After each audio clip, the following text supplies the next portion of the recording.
Hello everybody, this is Mika. This is Paul. Welcome to Swahili Nation Podcast. Naam, hii ndo sehemu pekee kabisa ambayo unapata kila kitu ambacho kinahusu bara la Afrika. Bwana, you're not ready for this, my brother. You're not ready for this, Tanzania. Africa is ready. Hichi ni kitu ambacho hujawahi kutegemea. Kitu ambacho hakijawahi kutokea. East Africa, West, North to South hajawahi kutokea. Unajua bwana Paul, watu wamekuwa wanatutaka kwa muda sana kufanya hii session kwa Kiswahili. Hasa wa Tanzania wako wanalalamika sana. Tunatumia Kiingereza sana. Exactly. Nao tunatumia lugha ya Kiswahili. Wakati umefika sasa. This is the time. You stay right there, don't go nowhere, don't right? Go nowhere. Huu ni wakati ambapo Afrika inakwenda kubadilisha. Kupitia vitu hivi, unajua? For real. Now we cannot do this without you guys. Hatuwezi kufanya vitu bila ninyi. Tunahitaji support yenu. Tu support kwa aina yote ile. Hata kama ni kusubscribe channel yetu, ku-like, ku-share ujumbe, kwa sababu tunahitaji kila mtu apate ujumbe. Welcome to Swahili Nation. Thank you so much. Out of here.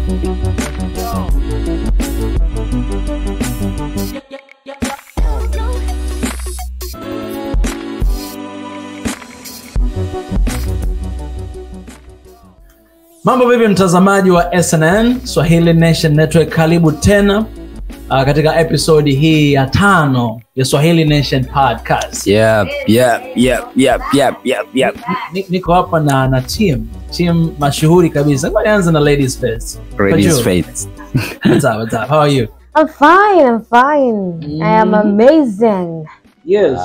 Wow. Yes, feels good to be here again. Yeah. Tukakutana hapa ilikuwa ni wiki moja iliyopita. Na how was the last episode? Ilikuwaje? Episode ilikuwa nzuri sana. By the way, pia mtikio wa watu umekuwa ni mzuri. Tumepata positive feedback. Yaani tunaendelea sasa kutembea mule ambao Amina mama watu wamesema. So, good to go. Hakika. Na bwana Kilagazo, mambo vipi mzee? Safi kabisa. Unaendeleaje? Namshukuru Mungu naendelea vizuri. Mambo yako poa. No complain. Maisha yako poa.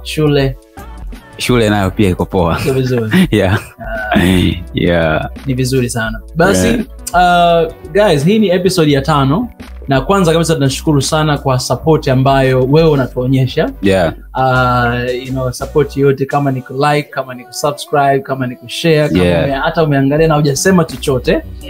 Tunakushukuru pia. Kabisa. This is very Asante sana, shukrani nyingi sana.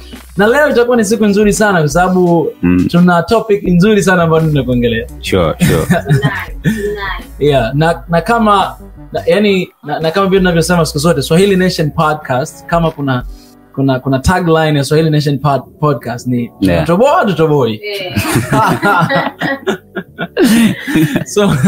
So last time najua tumezungumza sana kuhusu mambo ya LGBTQ na pia tunatarajia natarajia kuwa na maongezi na mchungaji na maongezi na daktari na hata kama tukimpata shekhe huko mbele pia na mpango kuzungumza nao pia, kwa sababu ni kitu ambacho kinaleta wote pamoja na kuona mtazamo wa watu mbalimbali. Lakini leo tunakwenda kuzungumzia juu ya drum roll. Bila misaada tunatoboa hatutoboi. Afrika tunatoboa hatutoboi. Tunatoboa. No, sio unaanza kujibu mzee. Unakuwa na haraka ndugu yangu. Sima yako unauliza swali sasa. Tunatoboa hatutoboi. No, sio swali la kujibu hilo. Jinsi ya kujibu hilo swali hawezi sasa tunatoboa. Kuna namna. Kwa sababu wewe ukiwa unasema tunatoboa hatutoboi, mimi kuna kitu kinakuja akilini mwangu kwamba tunatoboa. Sasa wewe ufanye hivi, yani huwezi. Manake hapa sasa tufunge session. Ukisema manake tumemaliza session. Tunaweza tukafanya hivyo na sio mbaya. It's not an open, it is it's not open ended. When you ask a question unamfahamu na mtazamaji kuview na kuimagine. Exactly. Huwezi kumpa jibu sahihi. Mmeshinda. Kudos guys. Hatushindani hapa. Mmeshinda. Mzee bibi. Okay. Bila misaada tunatoboa bila misaada Afrika tunatoboa hatutoboi. Na hii ni sababu kubwa kwa nini tunazungumza kuhusu hii topic. Sababu Afrika imekuwa ni mahali ambapo tunajulikana kwa misaada. Kweli duniani kote nchi zote kweli zinapokea misaada. Hata Marekani inapokea misaada kabisa. Na sasa hivi wana deni kubwa sana. Lakini kwa mtazamo wangu naona kwamba Afrika ni kitu ambacho yani uchumi wetu unategemea sana misaada. Yeah. Yani sehemu kubwa ya maisha yetu na kila kitu ni misaada. Yeah, sure. Umeona? Na hata hizi NGOs mbalimbali unazozikuta hapa Afrika. Zote yani kuna NGO nyingi ndio. Sure. Yes. Hizo zote zimekuja kwa mgongo wa misaada. Zina run in Tanzania lakini funding ziko. Exactly. Exactly. Hata mwenyewe mwanapole leo ukiamua kilaga ufungue NGO yako, jambo la kwanza utakao kuwa unafikiria kwamba let me raise, ngoja ni raise funds. Na raise funds wapi? Kutoka huko. Exactly. Yeah. Sasa hilo ni swali. Bila misaada Afrika tunatoboa. Unaweza kaweka nchi yako pale. Tanzania tunatoboa, Kenya, Kongo tunatoboa, alafu sitaki tu ujibu kama Paul alivyojibu. Ila natamani utupe data, utupe nyama katika hilo swali. Ukisema kama jibu lako ni tunatoboa, usiseme kwanza tunatoboa, ila elezea, alafu mwishoni uje utuambie kwamba hapa nadhani tunachomoka. Sasa nani anataka aanze leo kuchangia? Ladies first. No, ladies first. Kwa sababu yeye ameshamaliza. Alikuwa ana kiherehere au kiongeza. Jamani, ladies first. Amekuchagua. Yeye amekuchagua wewe. Mimi nataka aanze yeye. Kwanza yeye ndo aliyeleta hii topic. Kwa maana yake ana vitu. Kuna kitu alikiona. Hata kuchagua nani anaanza. Kwa wewe ndio ulikuwa na kiherere ndio unaanza. Hamna noma. Wewe ndio unafungua. Watu wengi wanapoangalia hizi nani huwa wengine wanaangalia kwa dakika kama 5 hivi. Kwa hiyo dakika 5 za muhimu ndio unaongea. Kwa hiyo it's a privilege. Ni heshima kwanza. Let's go. Bila misaada Afrika tunatoboa, hatutoboi na kwa nini? Man. By the way, kwa sababu bado tuna muda na hisi nitazungumza tena kwa taswira nyingine ya itakayoonyesha kwamba bado stili misaada tunahitaji. Though nitasema kwamba kwa sasa tunatoboa. Kwa nini? Kwanza tukiangalia ni vitu gani ambavyo vinatufanya tunategemea misaada. Zipo sababu nyingi sana ambazo tumejitakia na ambazo hatujajitakia. Cha kwanza ni kwamba moja kati ya sababu kubwa ambayo inapelekea nchi nyingi sana za Afrika kutegemea misaada ni ile sababu ya kushindwa kuutilize zile resources ambazo zinapatikana ndani ya bara la Afrika. Kwa mfano hapa Tanzania tuko na resources nyingi sana. Tuna vyanzo vya maji, tuna misitu, tuna madini. Na ukiangalia katika hizo resources zote ni namna gani ambavyo tunautilize hizo resources ni katika namna ya utegemezi. Tunachimba madini lakini hatujui namna ya kuyatumia hayo madini. Mwisho wa siku hata katika process ya marketing bado pia hata soko tunafanyaje? Tunategemea. Umeona? Kwa nitasema kwamba Afrika bila misaada tunatoboa kwa mantiki hiyo kwamba tukishafahamu hiyo sababu ambayo imetufanya sisi tuwategemee wao. Basi ni vyepesi sisi kutoboa. Kwa mfano hiyo ambayo nimekuambia kuutilize resources tulizonazo. Tukiweza kuutilize hizo resources ambazo tulizonazo then tayari tumetoboa. Tutakuwa tumeziba ule mwanya wa sisi kuwategemea wao. Kitu kingine kuna zile factors ambazo wao wametushinikiza, yani wale ambao tunawategemea wao ndo wametulazimisha sasa sisi tufanyeje? Sisi tuendelee kuwategemea wao. Kwa mfano kuna vitu ambavyo maybe sisi tunavihitaji kutoka kwao ambavyo tukiweka negotiation nzuri mezani tunaweza tukaondoka na 50-50. Lakini kwa sababu wao wako na power wanaweka percentage kubwa sana za kuja kutugandamiza sisi pasipo kujua au kwa kujua kulingana na power walionayo. Kwa mfano unaweza kaangalia hata huko zamani kuna nani ambazo zilisainiwa ambazo unaambiwa ni kwa zaidi ya miaka 100. Mbali na hivyo au maybe kunaweza kukuta labda kuna project ambayo inafanywa hapa Tanzania na ni ya Watanzania, lakini unakuta katika ile project kwamba Mtanzania wewe unafaidika 13%. Alafu zile asilimia zingine zote zinaenda kwa wao wenyewe. Kwa nini? Kwa ni vitu kumbe ambavyo vinawezekana kunegotiate, ambavyo mnaweza mkakaa mkanegotiate vizuri kulingana na mamlaka ulionayo na maisha yakaendelea. That's why nazosema kwamba tunaweza kutoboa. Na kuna kitu kimoja, let me push back a little bit. Kuna kitu kimoja ulisema kwamba ulisema kama tukiutilize kama tukizitumia resources kwa lugha ya Kiswahili fasaha kabisa, tutajitahidi kutumia Kiswahili ndugu zetu. Kama tukitumia zile resources zetu ipasavyo, tuna uwezo wa kutoboa. Sure. Bila misaada kabisa. Sasa hiyo gap ya kufigure out, yani hiyo gap ya kutatua hilo tatizo la kwamba sasa hivi tunazo resources lakini tunahitaji watu wengine waje watusaidie kuutilize, kuzitumia ili tutoboe. Sure. Sasa hiyo gap ya sisi kujitambua kwamba okay, inabidi tufanye si wenyewe mpaka kuanza kufanya si wenyewe, kuna gap hapo. Sure. Hili gap inakuwaje, nalitoaje? Kwa sababu kama unataka, kwa mfano nasema leo sisi hatuna misaada, hataki misaada kuanzia leo. Maana yake ni kwamba tunajisacrifice na tunajidhabihu na tunachukua tahadhari. Ni ngumu sana, it's risky. Tunachukua tahadhari kwamba hata kama akitokea chochote sisi tutashikamana, tutatumia vitu tulivyo navyo, tuhakikisha kwamba tunatoboa hela, tuchukue misaada. Yani unajua nimekuelewa swali lako. Hiyo tahadhari ambayo umeizungumzia, naweza kusema mfano mdogo ni alichokifanya hayati ambaye rais wetu Magufuli.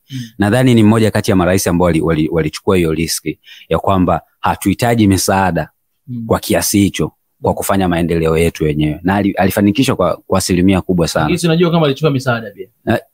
Unasikia, yani swala la misaada, misaada unajua kila nchi yote ile inachukua. Lakini kwetu sisi Afrika ndio hivyo imeonekana kwamba is too much. Na ndio maana hata waga ikitolewa, hata hapa Tanzania unaonaga ikitolewa inakuwa ni topic kubwa sana. Watu wanaangalia mabilioni yote haya ya pesa haya yote tutakuja kuyalipa lini? Kwa hiyo inaonekana kwamba tumezidisha kile kiwango.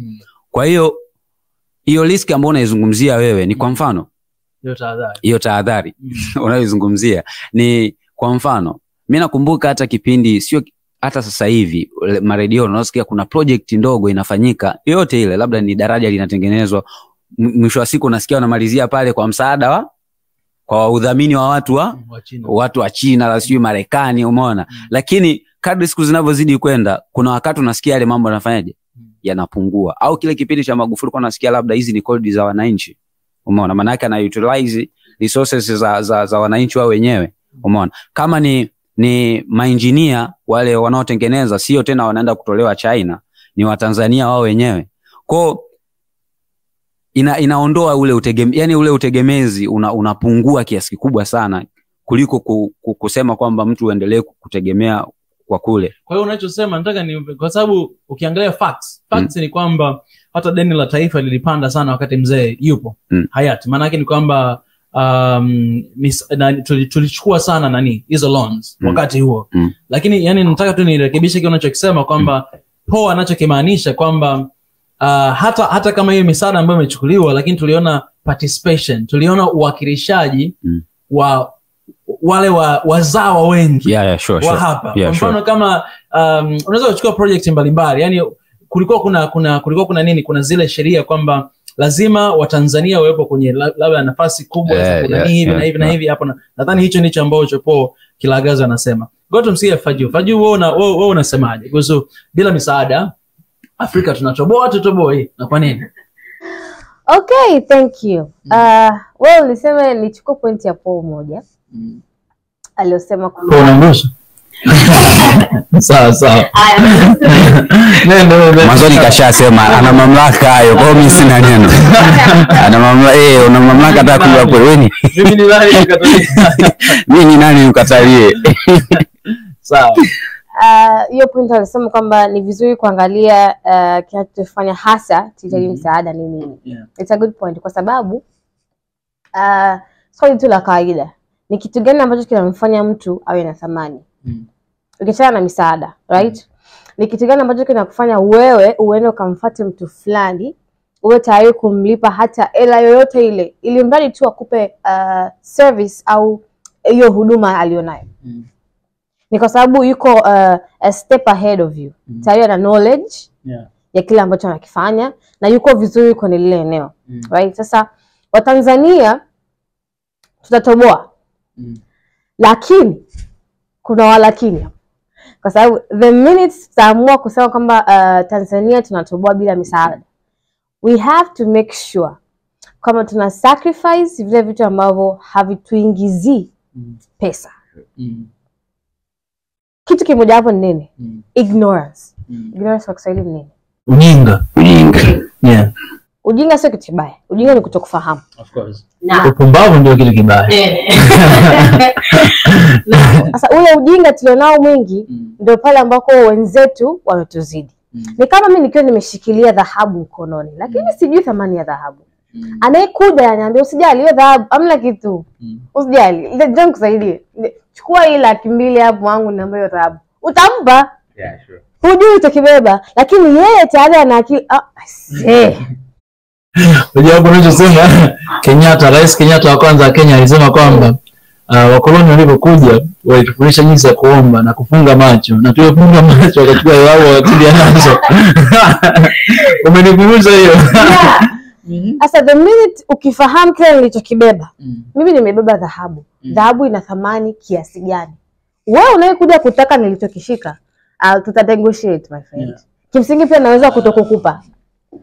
Unasema kwamba ujinga wa kutokufahamu vitu gani tunavyo ndio inatusababisha sisi tuwanyenyekee wao. Kwa sababu hatujui thamani tulionayo. Kwa hiyo tunawaangalia wao watuongezee thamani huku tayari thamani tunayo. Na kama tungejua hiyo tusingekuwa tupo kwenye position ya kubeg, ya kuomba, ila tungekuwa tuko kwenye position ya negotiate and kudemand. Yani kudemand nini kwa Kiswahili? Kutaka. Yani oh man, I love that. Sasa siku hawa watu nchi za nje, they spend a lot of time kuisoma Africa. Africa ina nini? Majini yako wapi? Bahari zirefu na nini? What? Toka Vasco da Gama. They study Africa. Na wanapokuja wanakuja strategically. Now sisi sasa wa Tanzania. Kimikakati. Yaani kimikakati. Tunaweza hii point. Tunaweza kwanza. Maliza hiyo point. Sisi wenyewe hatusomi nchi yetu, hatuijui nchi yetu. Mtu anaweza kama amezaliwa mpaka amekufa, hajawahi kuvisit Serengeti. Na hajui kinachoendelea. Hajui hata kijiji chake alipozaliwa. Na mimi ni mmoja wapo. Hapo mkweli tu. Ndio. Lakini kuna mtu yuko Marekani anafahamu in and out of Serengeti. Wow. Ni mbuga ya ngapi? Ina wanyama wa aina gani? Hizo wanao tembo student staff kuchukua ndovu wanafahamu. We do not know. Asa ile kutokufahamu ndio maana pia tunatamani wageni wa nje waje sana, kwa sababu wao ndio wanatambua kwanza, ndio wanaipa thamani mbuga ya Serengeti, you understand? Lakini what if Watanzania wenyewe tukaamua ku support our own things, kutambua kwamba bwana Serengeti is this, what else, mbuga nyingine Ngorongoro is that. Exactly. What exactly do we have? Tanzania tunalimwa hata wewe umefahamu. Aweza hata kuzitaja. Tukifahamu kile ambacho tunacho, tuna uwezo wa kuamua sasa, you know what, thank you, but now we know what we have. Yeah, you understand it? So yeah. Kwa hiyo wanasemaje, ku round up kwa Kiswahili nasemaje, yani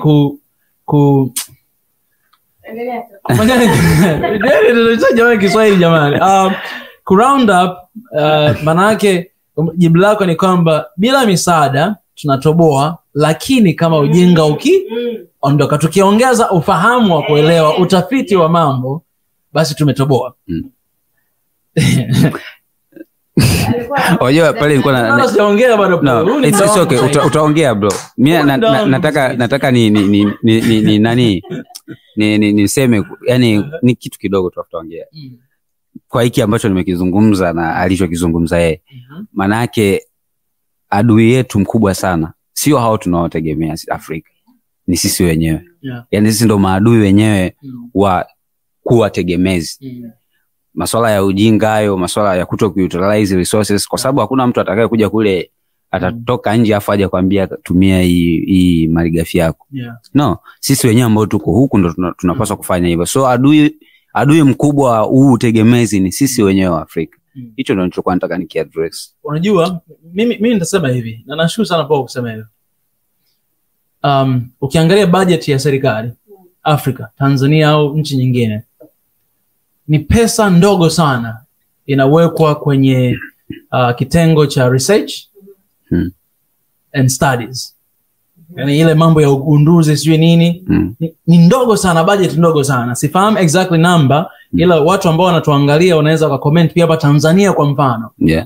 Utafiti sijui research na nini, ni budget kiasi gani inafanyika? Ni ndogo sana. Ndio maana mpaka sasa hivi Afrika hatutengenezi madawa yetu wenyewe, kwa sababu hatuna budget kubwa ambayo ina invest kwenye utafiti wa kisayansi wa nini. Hatuna hiyo.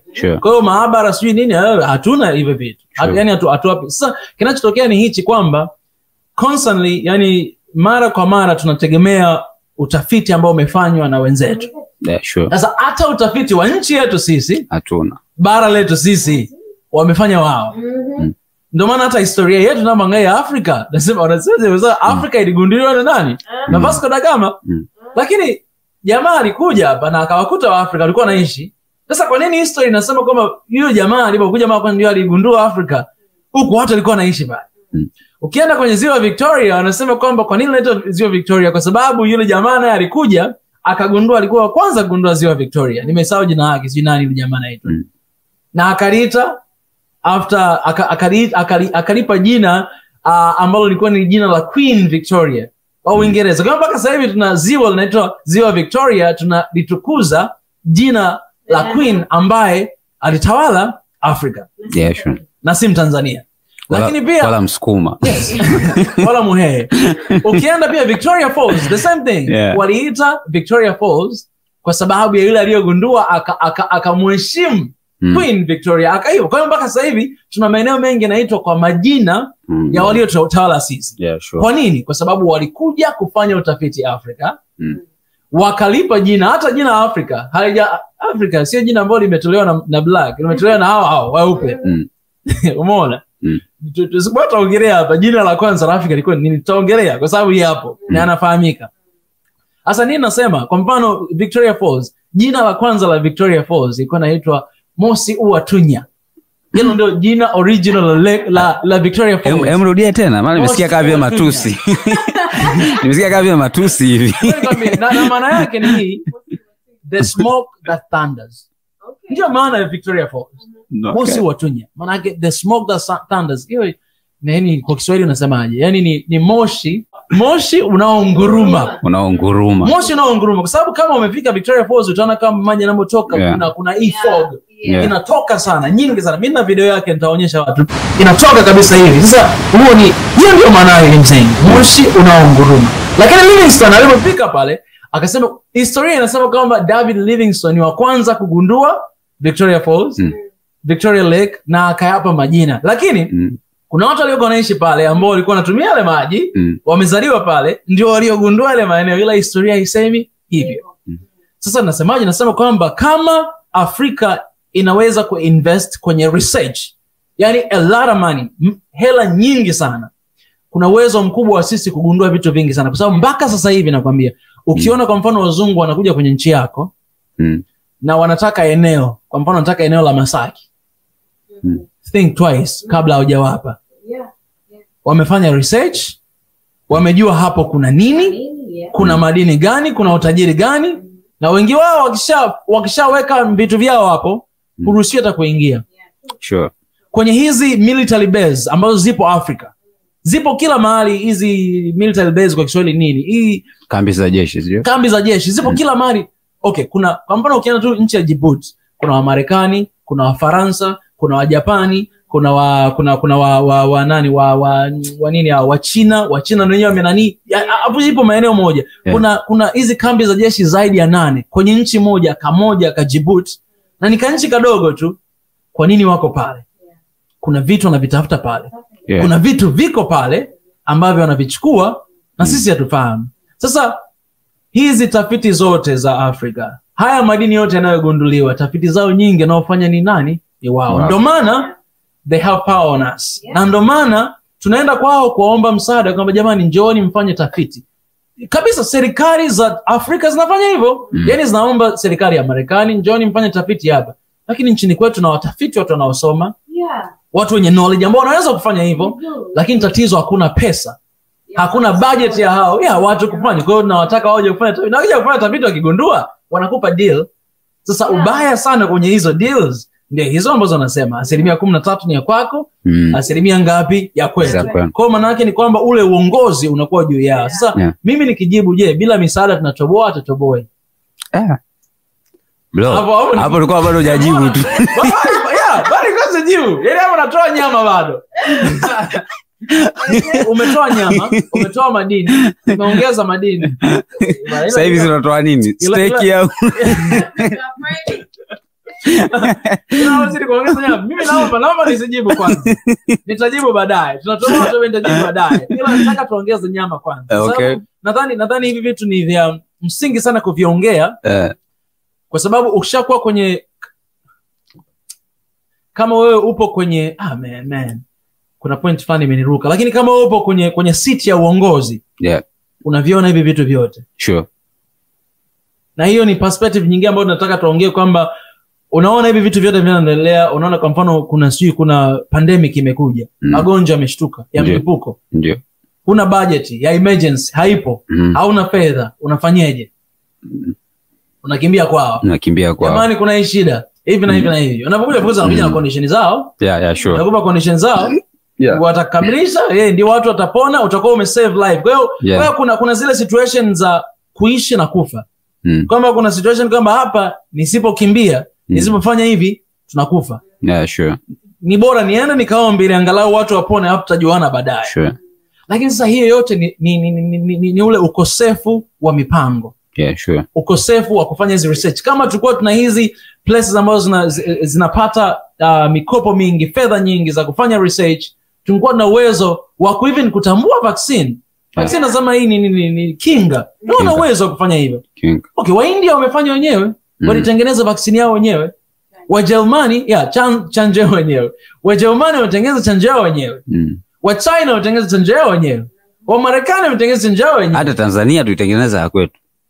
Ila ndo hivyo haikupewa ile priority lakini ilikuwepo. Na hiyo ni kitu kingine kwamba tuna utamaduni wetu, tuna vitu vyetu wenyewe, tuna ugunduzi wetu wenyewe. Sure. Umeona? Vitu vingine unajua huko Afrika hata science haiwezi kugundua kimsingi. Lakini haimaanishi kwamba tunaitupa science. Ndio maana nasema tuongeze budget kwenye research ili wana science wapate utafiti ili waweze kutupa vitu. Sure. Alafu pia hivi hizo chanjo zinazokujaga from huko nchi za nje zikiingia Tanzania, huwa na sisi tunazifanyia research au kwa sababu zimetoka kule tunaziamini tunaanza kuzitumia moja kwa moja? Hilo ni swali ambalo itabidi tuwaite hapa wataalamu. Itabidi watuambie. Na wa drop atuambie. Kwa sababu nataka tukupe authentic knowledge. Na hilo swali umelisema nzuri sana. Itabidi tuwaite wataalamu. Zimetengenezwa according to their bodies. Sure. Ukileta Tanzania zinatu affect. Unashangaa mtu amechomwa chanjo kafa. It's the same chanjo ambayo inafanya kazi kule. Sisi hata kama zimeletwa kwa ajili ya kutufit sisi, bado pia kuna umuhimu wa kuzifanyia kwanza wanasayansi wetu wenyewe wazihakikishe. Umeona?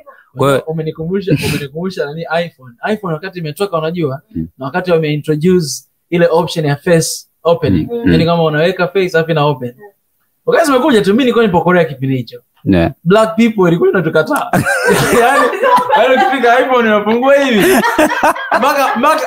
Mpaka washe taa. Mpaka washe taa haikukubali uso. Like serious? iPhone yenyewe ilikuwa inafanya ubaguzi wa rangi. Umeona? Lakini kumbe kama kujulikana kwamba kumbe walivyokuwa wanajaribisha, walikuwa wanajaribisha sasa hivi unafanya giza unafanya. Yaani kama unagiza ila wakati unapata shida sana mtu unafanya hivi Unapokea baadhi unatumia fingerprint. Unaweka zile password. Unaweka zile password kwa sababu sasa hicho ndicho ambacho Faju unasema kwamba hivi vitu vinaanza vikawa I believe watu wengi sana walifahamu hilo swali. Kabisa. Mimi kwanza nimenunua ili nikachukia. Nilichukia hivi. Nikasema nani ubaguzi yupo kwenye simu. Nilichukia man, nilichukia.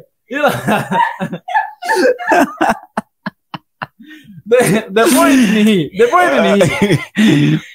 Ni wakati wa Afrika to pay attention kwa vitu vinavyo matters a lot. Nilifurahishwa sana nilipoenda Ethiopia, nikaona wamefungua moja ya museum kubwa sana ya science na technology. Ni kubwa sana. Video yake ipo hapo kwenye Swahili Nation, mnaweza mkaangalia.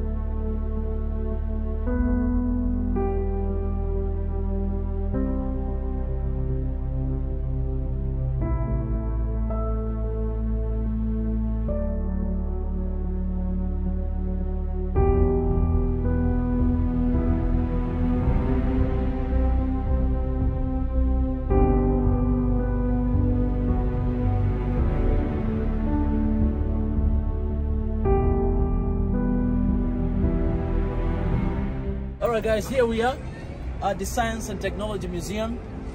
I'm ready to do this.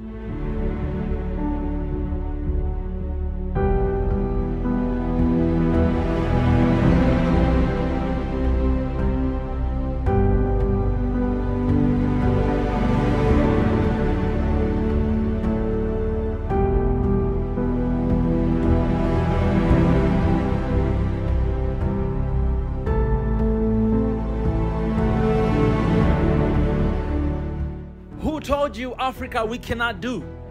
Who told you it is impossible?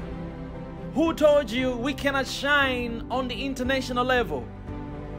This is the real definition of black excellence. And every single young person I met in this museum, they have done an incredible job, incredible innovation. They're innovators, they're entrepreneurs, and Africa, you ain't poor. Africa, you ain't dumb. Africa, you have so much value in God's eyes. And this is just to tell you that we ain't done yet. This is just to tell you that Africa is on our horizon right now. It has always been, and nobody's there to stop us. Nobody's there to pull us down. Nobody's there to stop us from moving forward. The only person to stop you is yourself. 3,000 years back. You see this? This guy, he invented this one. Like you can actually learn Amharic just by pressing, and you can hear like how they pronounce and what. Right, man, it's crazy, man.